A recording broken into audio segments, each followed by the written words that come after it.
very important. Look at the academics in our schools and change that because we're losing so many kids. Okay, I'd like to introduce Kerry Cartier. Come up here. He's the disaster guy. He lives over by Canton. He's very big on in the scout troop and teaching people. It's very interesting, and I don't want to take any more time, but I'll have him come up here. And Kerry, let's get started. He's got some really interesting things to tell us today. Thank you. I've got a little mic here. If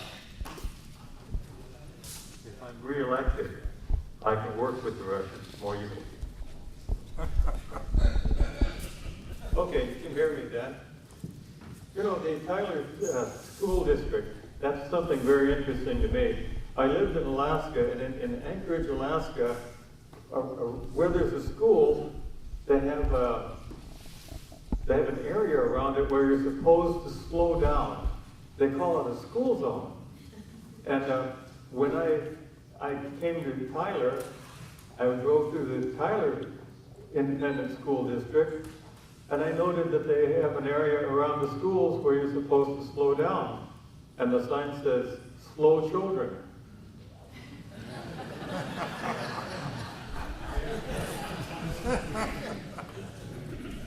Okay, I appreciate coming back to talk today, and I appreciate the pastor for letting me use his facility.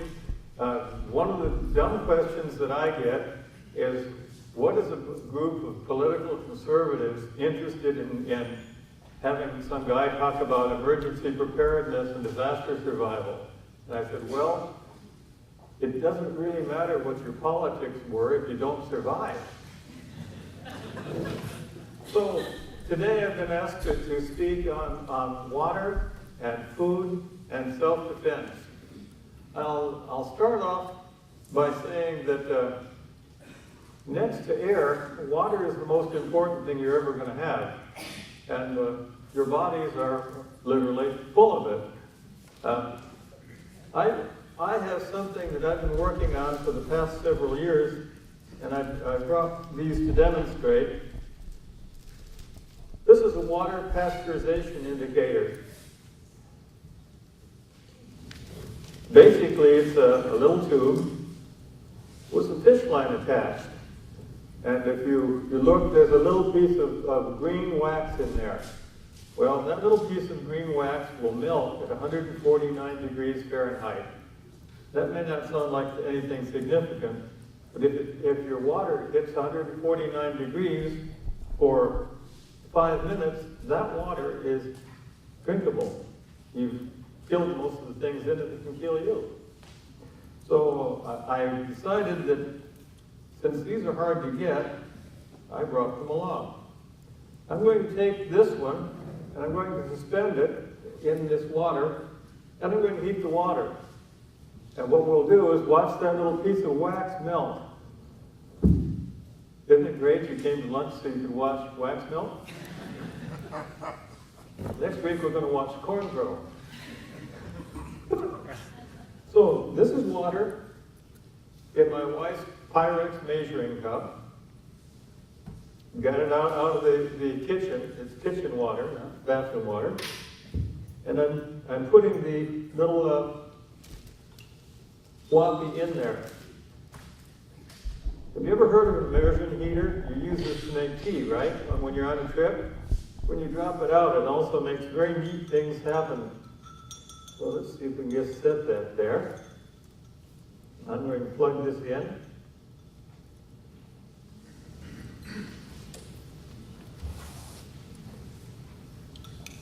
Okay, I hear you notice I'm using fancy equipment here. Except for the water pasteurization indicator, or WAPI, everything that you could get is available in your home. I've got these, and if you're interested in buying one, they're $5 a pop, and they're handmade. I don't know where else to get them, but I brought them along, so I'll just go this way, and you can, if you're interested, you can get one to take home, and I'll show you how they work as we do it. Something over there doesn't like me. Okay, while this is happening, I wanted to talk about another thing. Canteens. Nice little water bottle, right? I'm a scoutmaster, and when we have summer camp, I bug the kids relentlessly about dehydration. You've got to carry water. You've got to drink water. Drink some water. And sometimes they do. Let's see what's happening here.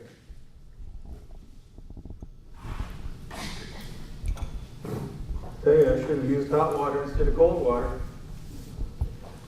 So one of the problems is, what do you use as a canteen? So I've got a little bit of 1/8-inch rope here, and I'm going to make a canteen out of that little plastic water bottle. I know you all love seeing this, right? Well, part of the reason for doing this is to make the suggestion to you that you don't have to go out and buy a canteen for 10, 20 bucks when you've got a water bottle. And you don't have to do a lot of other things that are expensive. So let's get the rope cut. Actually, I'm fusing the rope. I'm not cutting it. I'm doing it this way because that way I will have some nice clean ends and it won't unravel. Works on any kind of rope that's made out of plastic. Boy Scouts learn how to fuse rope as tenderfoot scouts. And you can do it too. Okay, this is almost set to go.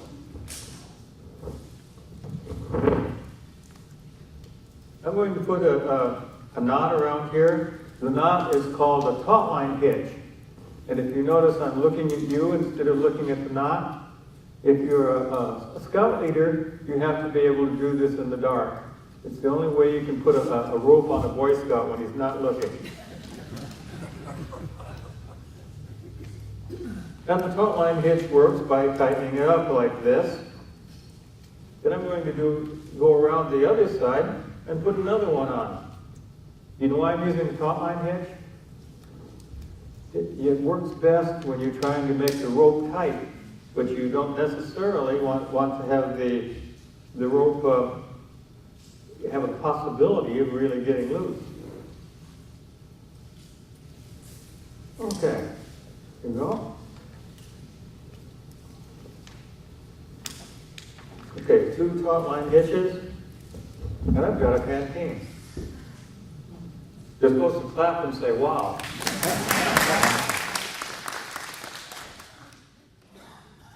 Thanks for the wow. Pass that around if you will. So far we've talked about a canteen to carry water, and right now we're waiting for this water to get warm enough that we can actually get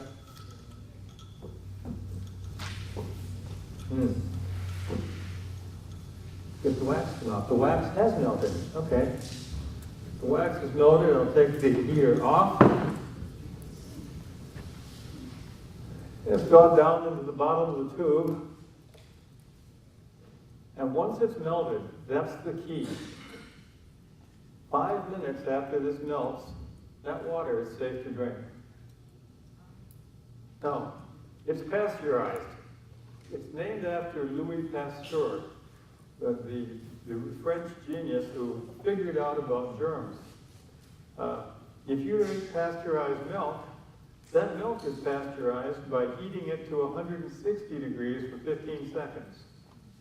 And if you didn't have that, the milk would go bad so quickly that it wouldn't be a marketable product. What works on milk works on water. So that's what we're doing, and this is something that ought to be in your survival kit. Unless you want to boil water a lot. One of the good things about this, I use it on campouts with a propane stove, with a little green bottle. I can use a third less to half less fuel because I'm not heating it all the way to boiling. I'm just heating it to 149 degrees.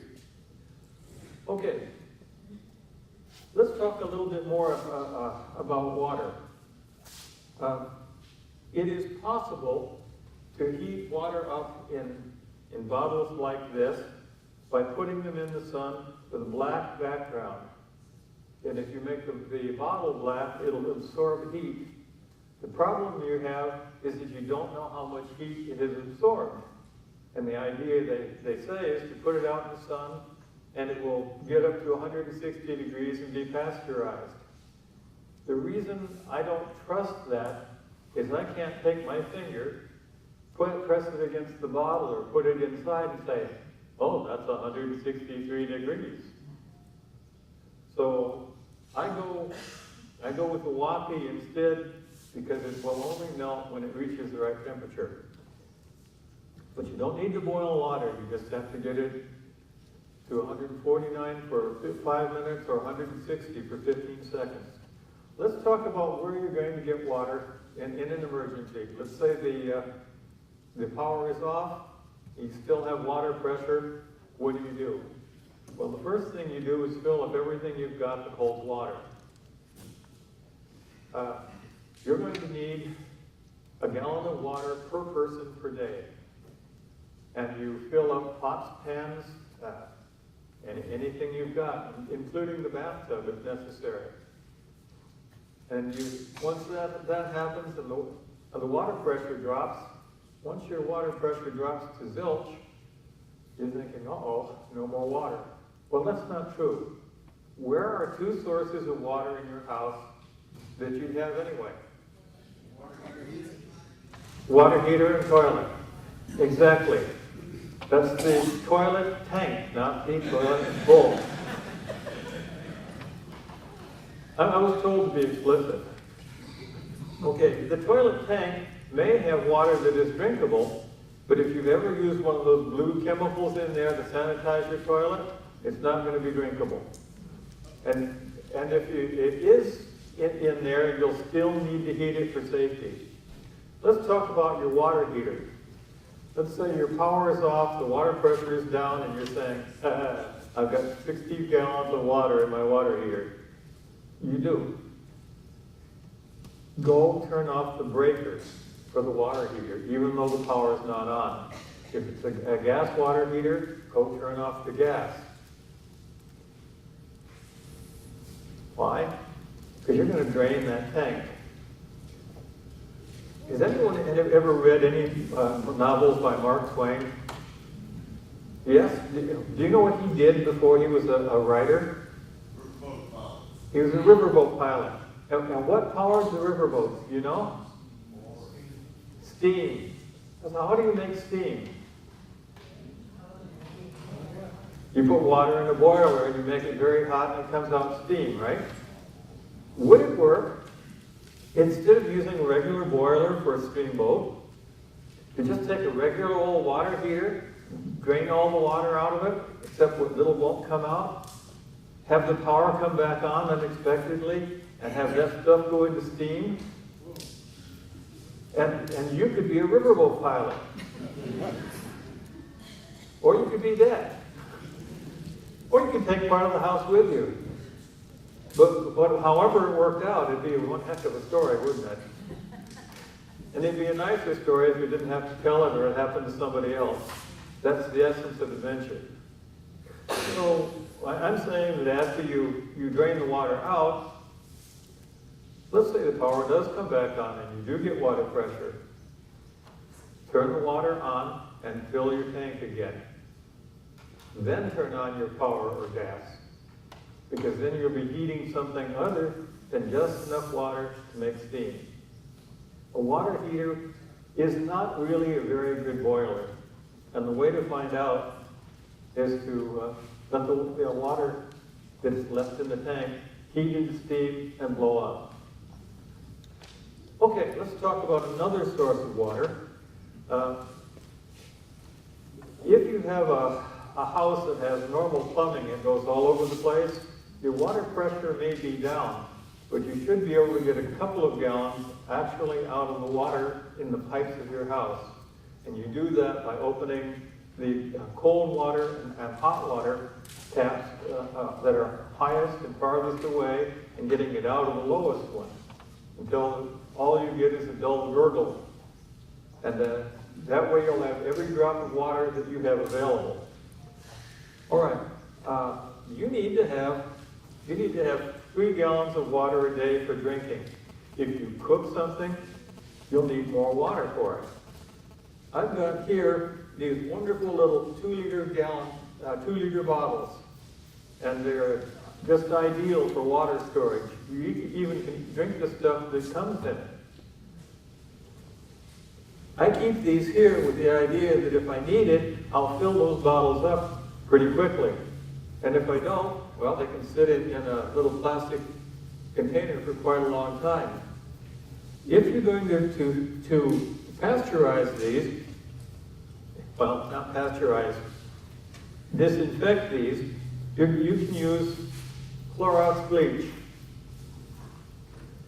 8 drops per gallon. 4 drops per 2 liters. And you're looking at bleach that has sodium hypochlorite in it. This bleach has 5.25%. And that's just absolutely perfect for the 4 drops for 2 quarts or 8 drops per gallon. You put that in, let it stand for a little bit, and go back and sniff it. And if it smells like bleach, that's what you want it to smell like. If it doesn't smell like bleach, do it again. And then you put your bottles away. If you have to have 3 gallons for each person, 1, 2, 3, 4, 5, 6, that's enough right there for 1 person for 3 days. We use a lot of water, don't we?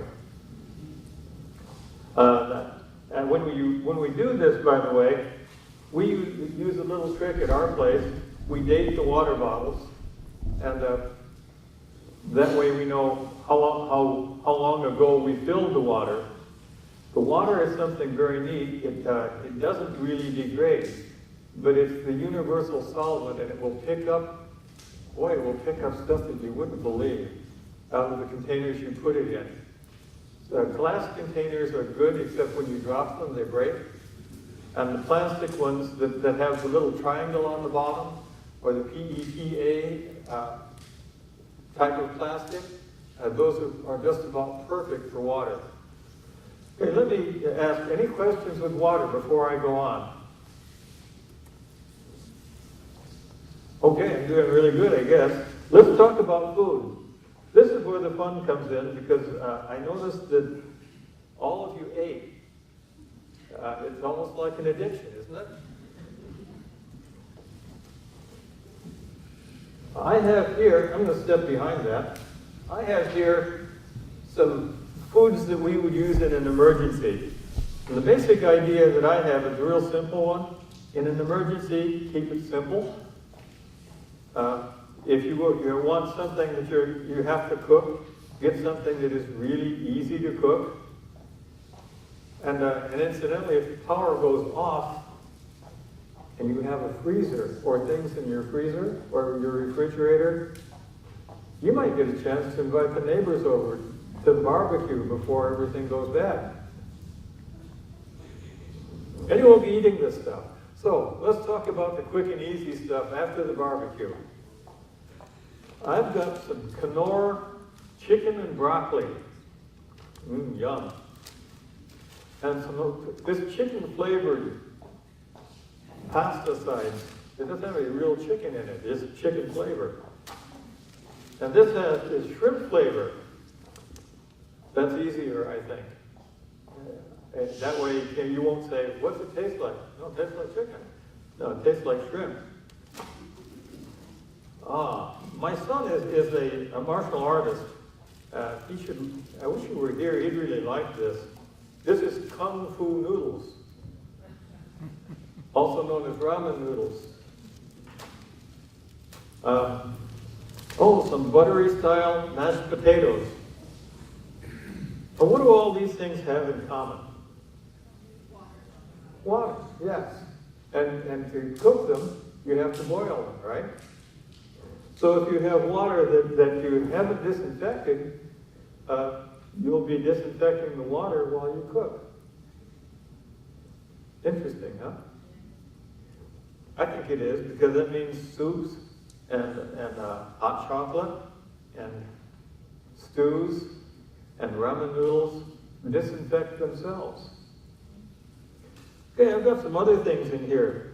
I've got a bunch of raisins. I have a bottle of peanut butter. It's really good stuff. Peanut butter is probably the most nutritious thing you can eat. Chicken bouillon cubes. They're very salty. The hot chocolate, my favorite. The M&Ms, they're not the peanut kind because the peanuts will go bad on you more quickly, but the chocolate lasts forever. My favorite, beef ravioli. As a scoutmaster, my scouts know that when they go camping with me, I'm going to have beef ravioli. And while they're busy trying to make real food, I take my pocket knife out, and I go, ka-chunk, and make a little hole in the top of the can. Then this goes in the embers, or on a very simmering small fire on the camp stove until it starts going. Let me see if I can get this to work. Remember we tested this? It goes.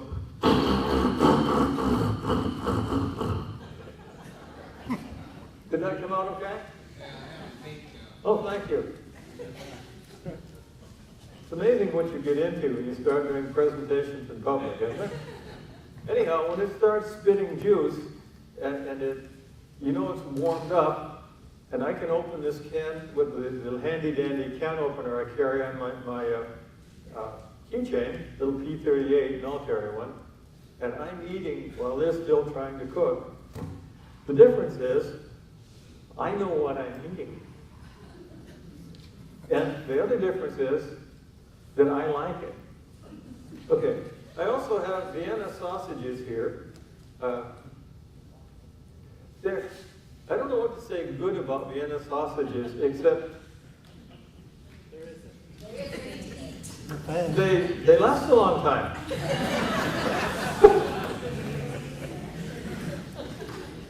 Okay, if you notice, all the things I've got out of here really don't take a great deal of preparation. And the reason for that is that in an emergency, if you can keep it simple, it's a lot easier. I know that some of you ladies will want to be making fancy gravies and cakes with icing and all that, and I'd love to be there when you do.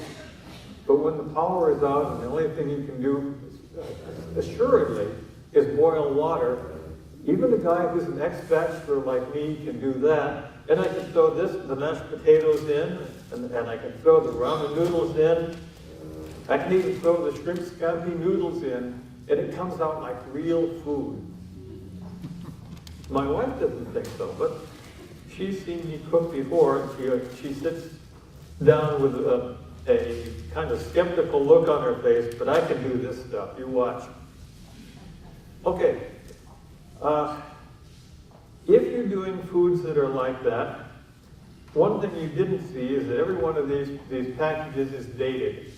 Yeah, I put on when I bought it. And some of them have expiration dates. I don't really believe in expiration dates. I'm sorry. I will not throw out food because it says, oh, this product expired on March 14th, 2013. I won't toss it. I've found that food lasts longer than the expiration dates in most cases. That's right. And the key is heat. If you can store the food someplace where it doesn't get ridiculously hot, like Texas does every summer, your food will last tremendously long. So that's what we're talking about, food storage life.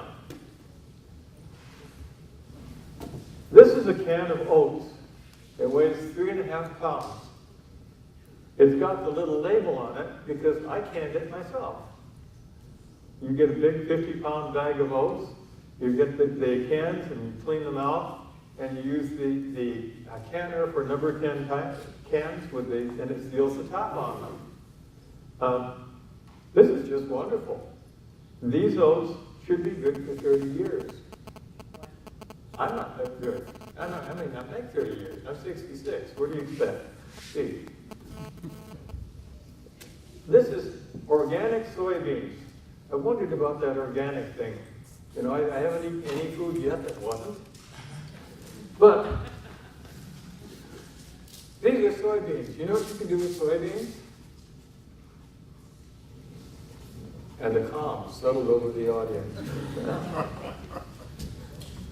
You make tofu. Bean cake, Chinese bean cake. Grind it all up and you end up with Japanese or tofu or Chinese tofu.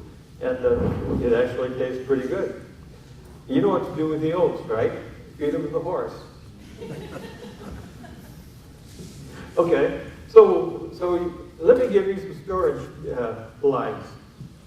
Here are things that, if they're stored properly, will last 30 years. Powdered milk, 20 years. Oh, sorry, 20 years. Apple slices, macaroni, pinto beans, potato flakes, rolled oats, corn, wheat, white rice, sugar, salt, baking soda, and vitamin C tablets. I'm not sure about the vitamin C tablets. I know that the salt and the sugar will last longer than that because we've used that much older. Now the key there is that you need to store these things at room temperature in a cool room. And the difficulty we have is that we live in Texas. So where in the house could you store these things that they'd be out of the way and they'd be cool?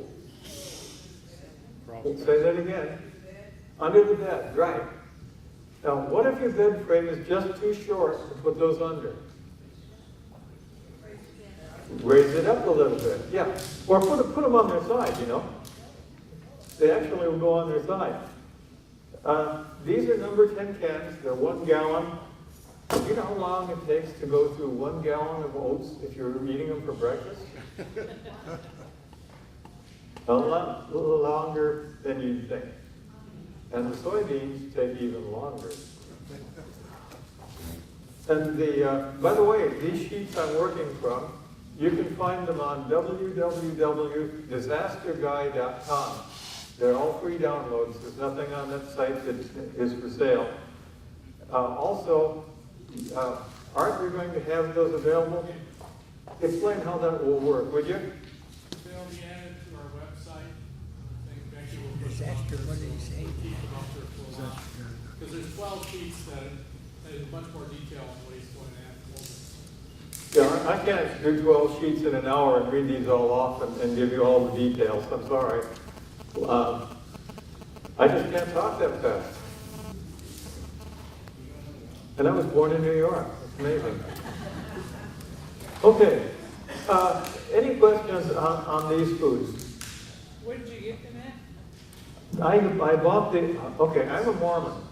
I went up to the Bishop's Storehouse in Carrollton, and I got the oats there. I'm not with the cans. You got the cans there. Oh, I thought you said you still got yourself. I did. There's the church has a canner that will put the lids on. Oh. So I set up I live in an airplane hangar. My wife loves this, by the way. But part of it is house and part of it is airplane hangar. For you guys who are not pilots, that means I have an awfully big shop. So we set up the airplane trailer, which is 16 feet long and 6 feet wide, and I just canned things. And I canned them till I was blue in the face, and I went inside until my color changed and came out and did it again. Made the labels for it, and I ended up with, 6 cans to a box. I ended up with a lot of you would call it not freeze-dried, but dried food. And some of it you probably would not be interested in at all. I have adzuki beans, for example.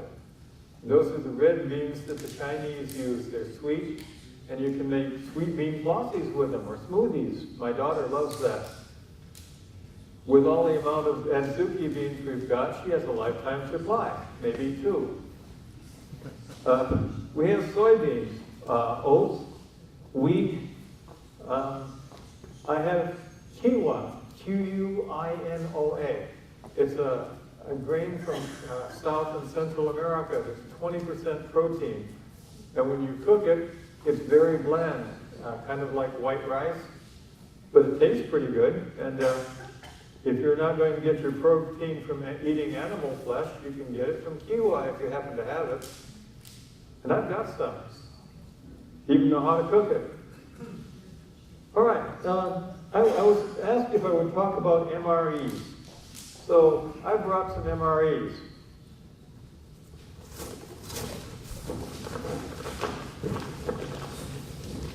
I'm going to take some MREs and just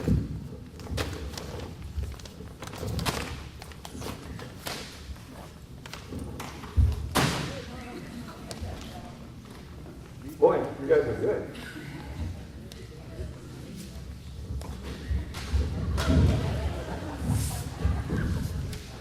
Yeah, I know, I had fun. So, yeah, these are MREs. When I would work for the Bureau of Land Management in firefighting duty, we ate MREs. And we said that the word MRE meant meals refused by Ethiopians. But it's actually supposed to be meals ready to eat.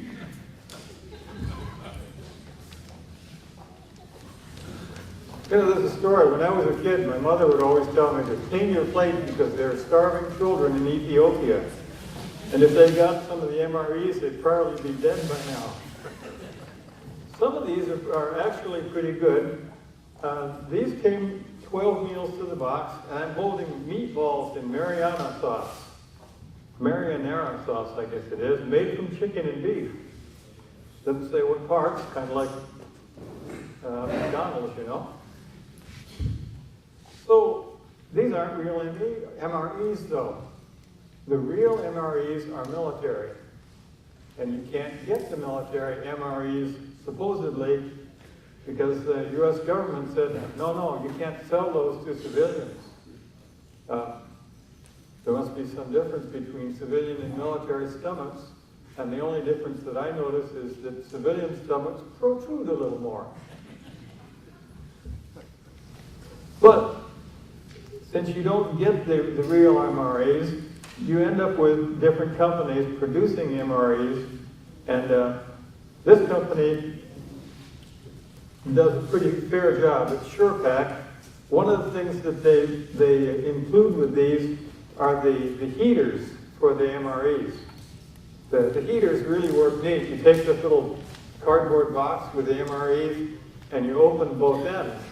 And you stick the food packet in there, then you wet the chemical packet, stick it in there, prop it up at an angle, and it's supposed to get hot enough that your food will be hot.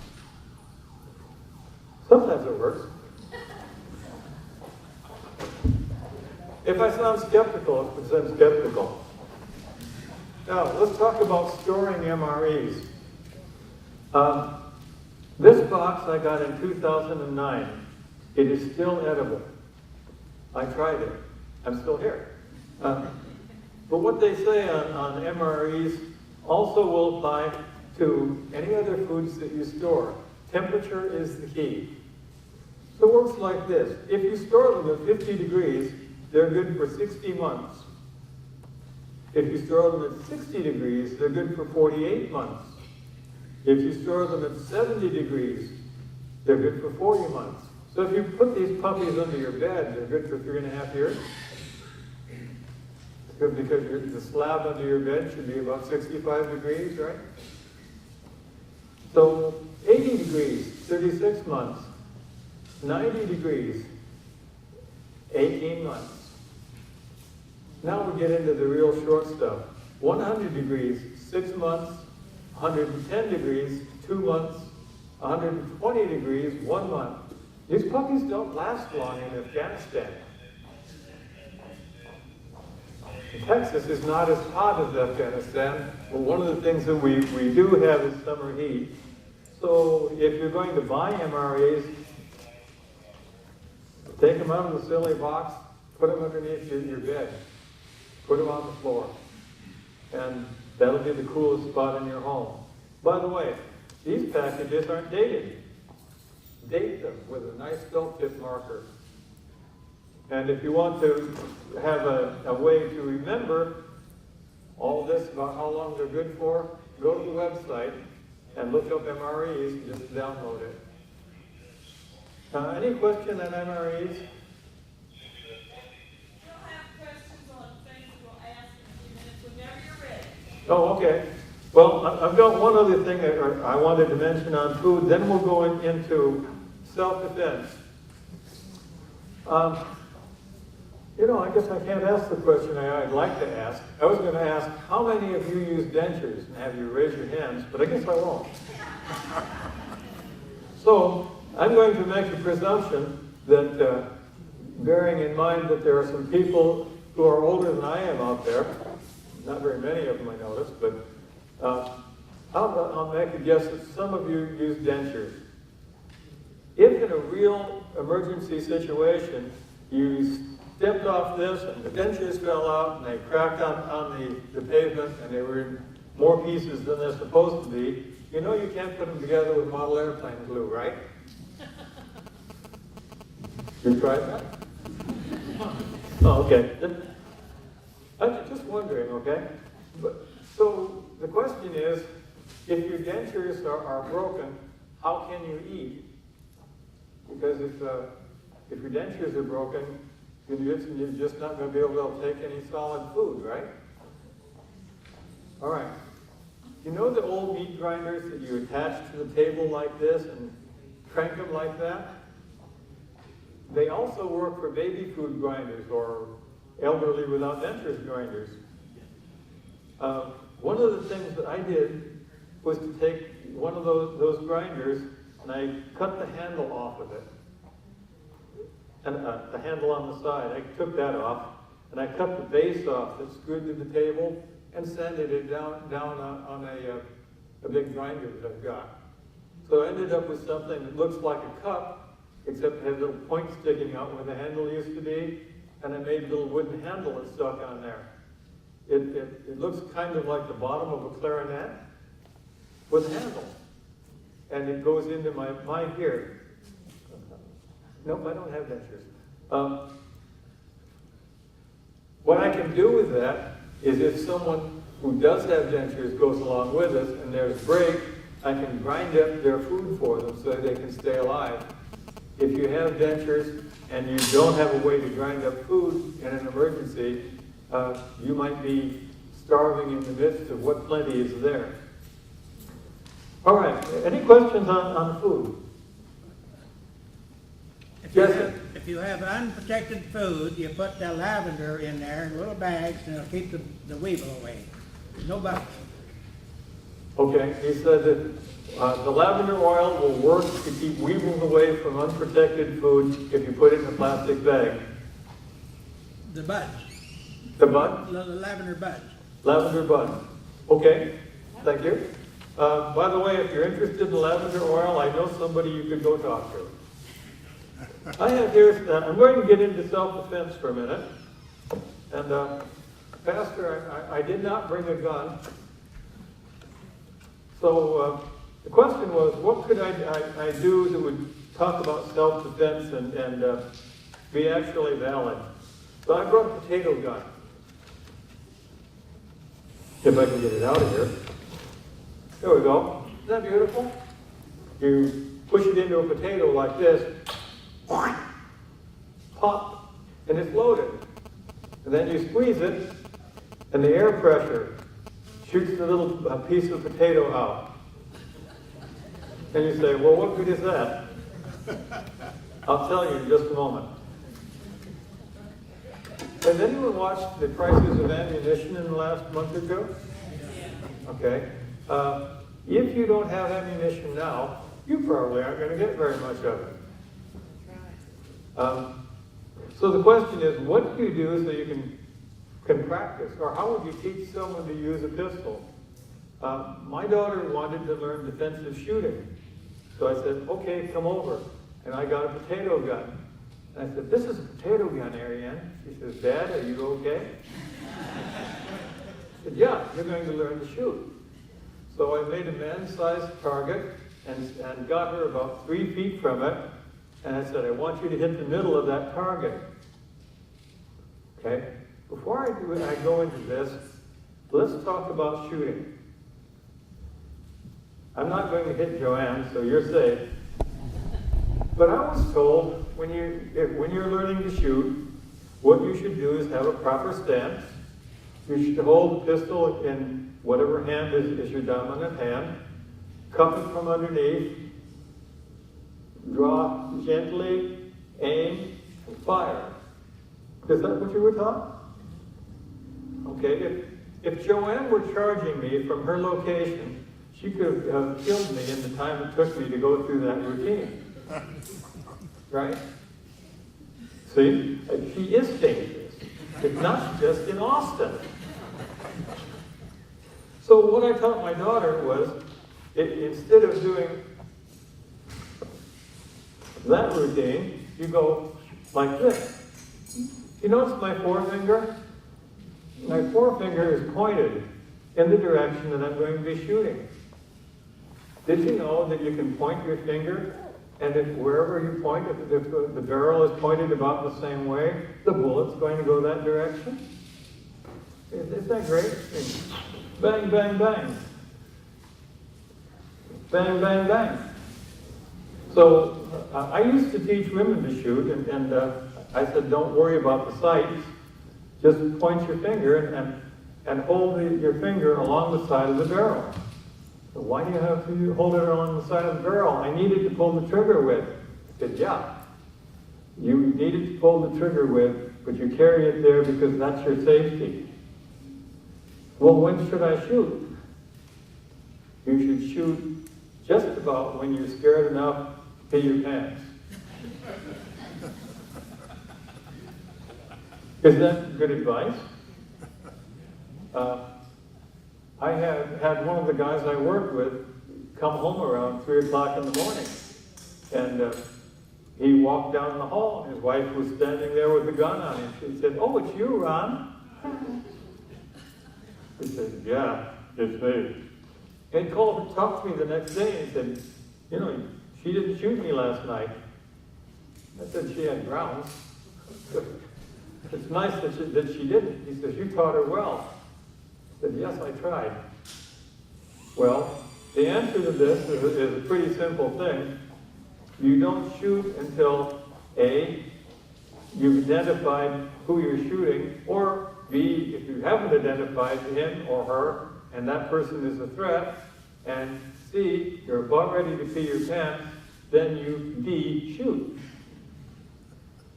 Pretty simple, right? So what I taught my daughter to do was to take the gun and aim and fire, bang, like that. Pointing her finger, or mentally pointing her finger with her hand on the trigger, and shoot, and shoot again, and shoot again, and shoot again. Do you know how she could tell that she didn't need to shoot anymore? The clip was empty, right? Sure. But the idea of it was for her to respond to a threat by immediately putting as many bullets downrange as possible, figuring that one of them's got to hit something. Yes? Okay. I know NRA is not going to like my methods of teaching, but I'm not teaching someone who's likely to be threatening someone and him being a member of NRA. I'm teaching a daughter who, if she's responding to a threat that could hurt or kill her, will have a way to get enough bullets downrange to do just one thing: get rid of the threat.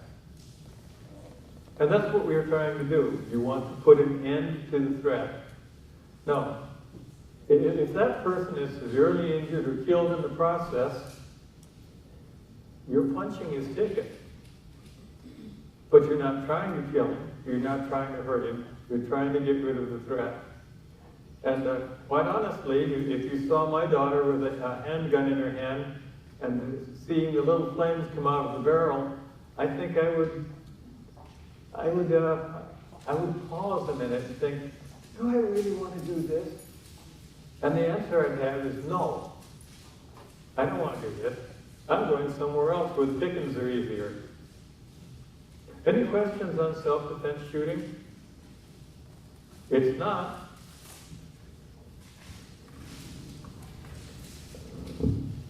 Oh, but I forgot. You're supposed to go, and then when the muzzle comes up, you re-aim. So you're not going bang, bang, bang, bang, bang, bang, bang, bang, bang, bang. You're going bang, bang, bang. And in the meantime, the assailant is rapidly coming to, ooh, oh, she's going away, I might be safe. The assailant is rapidly coming toward you, whereas if you're pointing it and bang, bang, bang, bang, bang, bang, bang, gonna hit something. She griped, my daughter did, because she had shot 50 rounds and she said only 36 of them hit the target. I said, gee, that's too bad. All right. Another thing on self-defense is something that you may not be aware of. This is wasp and hornet spray. You ever seen it before? We have wasps and they go, and I go,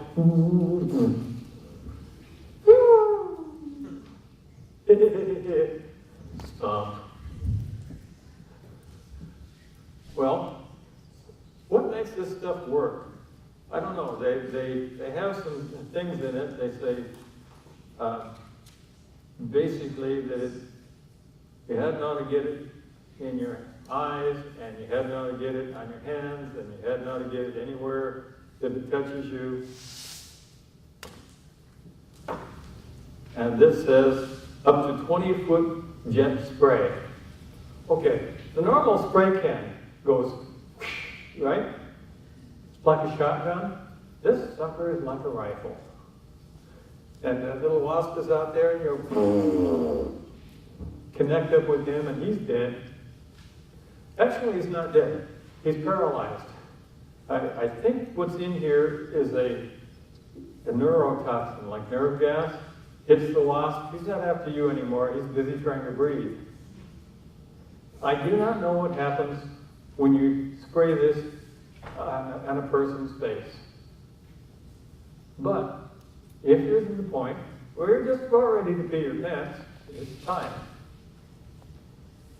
You can walk this spray in. In other words, if it doesn't hit where you want it to hit, you can move it like that and get it in.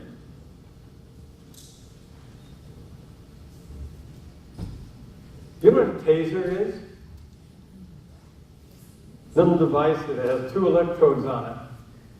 They deliver a shocking but not lethal kind of a shot. The trouble is, to use a taser, you have to hold it in your hand, and you've got to get it close enough to this guy to go, did you hear him doing this? And he wasn't actually doing good. He was all over the floor. But you have to get close, and you have to make electrical contact. Tasers are wonderful, but for myself, I'd rather have wasp spray and be 20 feet away. Anyone disagree with that? Also, $4 or $5 a can. You know, that's just not a lot of money.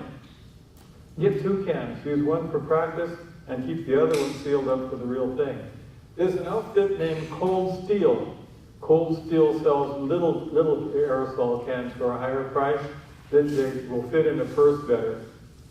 And I guess I'd recommend that unless you carry a purse like my wife carries, and she's 4'11", and she carries a purse that's big enough for a 45 and 2 clips, plus the thermos bottle. Okay, wasp spray. The other thing to mention is that there are unconventional weapons that everyone has in their home. If you think about opposing someone with your bare hands, that's really kind of stupid.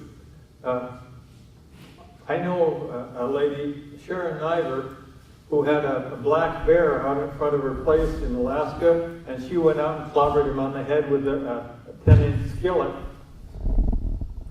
I thought that was really amazing. The bear left. That was what was really amazing. It's not Sharon, she's different. If you have a book, for example, and it's a hardbound book, you know how the covers stick out past the paper? You can hold the book like this and chop with it. Those little covers are something that they hurt. If you carry keys, I've got a set of keys here. One of the things you can do with the keys is to space them between your fingers like this. Can everyone see those? And when you hit somebody with that, using your fist, it's just like having 3 little knife blades in your fist. You're getting the idea? Okay. I have a son who's got a 5th degree black belt in Kempo Karate, which means basically he teaches it. And his attitude is, "You don't have to worry about me, Dad." I said, "I don't worry about you. I worry about whoever is around and gives you any hassle." And so far, he hasn't had any hassle. And that brings to the second part of this, which is most important, situational awareness. We can talk about self-defense, but the best kind of self-defense there is not having to use it. I know a cop who worked his whole 30 years as a cop and never pulled a gun. I said, "How did you do that?" He said, "Well, I decided I didn't want to, so I would talk to people instead." Okay, that sounds good to me. But part of situational awareness is everyday stuff. Let's say, for example, that you're going to the supermarket and you pull up, you've got a lot of places you can park. You don't park next to a van that has a door that can open. You park somewhere else because if someone else is in that van and they're waiting for someone to pull up and you open the door, you're the next victim. When you get out of the car, one of the things you should do, and really before you get out, is to look around like this. And look 360 degrees a couple of times. Estimate who there might be trying to kill you. This is what the cops do. They walk a very, very careful line between civil rights and not getting killed. And if they do it right, they live to retire. Well, why shouldn't we? I mean, if we are retired, I'd like to live a little longer, wouldn't you? And you do that by being aware of what's around you. The other part of that awareness, which is really important, is that you have to be unchristian about it. We're told as Christians that we should judge not, because we'll be judged, right? All right. But if I see someone who looks like he might do me harm, that doesn't mean I have to get out and greet him with open arms. What I can do instead is to be a little bit more circumspect and say, you know, this might not be safe. And if I think it's not safe, I'm not going to do it. I can get my groceries elsewhere. One of the problems we have, and I have to speak to you ladies, is that the tendency I see with ladies is that they walk around blindly like nobody's ever going to hurt them. They'll get out of the car without looking. They'll carry a purse where it's easily can be ripped off. They'll do really funny things like count their money while they're at the checker and then put it in the purse. You know, all those bills have folding power. And someone looking at that, well, she just cashed a $100 bill. I think I'll follow her out. Don't do that. Look around, ladies, as if someone was out there who wanted to mug you. And if you see anybody who looks like an even remote possibility, don't go out. Go to the store and say, could I have an escort to go to the parking lot, please? And then choose the biggest bag boy in the building. Don't choose me. Because I have a history that you won't like. I was at a conference with a young lady who was my head writer, and this was in Albuquerque, and we were walking toward the convention center, and we walked past the bar, and this huge Mexican guy was absolutely drunk off his head, walked out, kind of spun out, and he gave Mary the up and down look. She said, carry on like this, and let's get out of here. So I said, don't worry, Mary, I'll run for help if anything happens. So this is the kind of guy you don't want. What you do want is the big bag boy who's captain of the football team. But whatever you do, look at it from the point of view of being as safe as possible and going the extra mile to be as safe as possible so you don't get into a situation where you have to defend yourself. Make sense? Okay. I have a plug for two things. This is the LDS Preparedness Manual. It's a LDS Mormon. Well, it's not actually a Mormon publication, but most of the people who wrote in it were Mormons. And Mormons are fairly well renowned for being good at preparation. This can be downloaded off the internet for free. Get it. I have a hard copy because with my luck, if anything happened, the internet would be down. And the other is that I've looked at this, and it's the most complete thing I've found among all the manuals that you can buy on preparedness. Second thing, where there is no doctor. This little book is a village healthcare handbook, and it's written in a way that I think a smart 8-year-old could figure it out. This is also available online, and it's free. Download it. Or you can buy a copy like I did. And the reason I'm showing you these two, I think honestly, it's not going to do you a whole lot of good to have the emergency come and you say, oh, I need to go to sanitation, emergency toilets. It'll be a little bit late, right? But if you have this on hand, it's a good thing to read, and you can make yourself a little bit more prepared than you otherwise would be. And that's what all of this is. I appreciate the opportunity to come speak with you again, and it looks like it's time for questions. Yes, it is. Uh-oh. Am I on? Boy, are you. Yeah, but I don't think it. Can non-Mormons use the canning facility in Carrollton? And do you know if there is a similar facility nearer to Tyler? Okay, there is no similar facility nearer to Tyler, or I would be using it. And non-Mormons can. What they would need to do is to go to lds.org and look for a meeting house locator. That will, you type in your address and it will tell you what ward or congregation you're in. Then you make a contact there and find out when they're going to go to the bishop's storehouse and go along with them.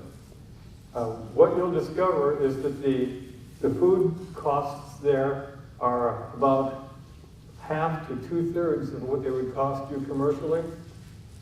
And they'll be happy to have you make your own food storage. That's what they call it. One of the reasons for this is that really doesn't matter if you're Mormon. It matters if you're going to eat or not when things get tough. And the way the church is and has always been is we'll help those who are willing to help themselves. Good enough answer? Okay. What do you think of rain barrel water collection? It's great for watering your garden. Depending on where it comes off of, it may be something that you can drink. And I say that if you have a roof that has a bunch of bird crap on it, and that's going to be what goes into your water, I would personally rather drink something else. The other part of it is that whether that's there or not, the first stuff that comes off of your roof after a rain contains all the dirt and crud that was there from the previous rain. So I put my rain barrel under the spout maybe 20 minutes after the rain started, so I'd be getting fresh stuff off the roof instead of the accumulated crud from the previous rainstorm. Beyond that, I wouldn't drink the water immediately. I would do the same thing as I'm doing here. I'd heat the water up, and I'd go through the sanitation procedures. And the only reason for that is I like to live. Your thoughts on generators that work off of propane? Okay. If you have a propane generator, when you compare it to a gasoline generator, you will use 4 units of propane for every 3 units of gasoline that you would have used. So if you have a generator that would have used 3 gallons of gasoline, it will use 4 gallons of propane, which is just about what you've got in a little 20-pound propane bottle. That being said, propane stores. When I was in Alaska in 2008, we cooked with propane from 1975, and that propane was just great. Gasoline does not store very well, so I would prefer the propane if I had the choice. But I'd like a great big tank of it, not little bitty bottles. That was it? That was it, sorry. Okay, well, thank you for letting me talk, and I'm glad I got to come.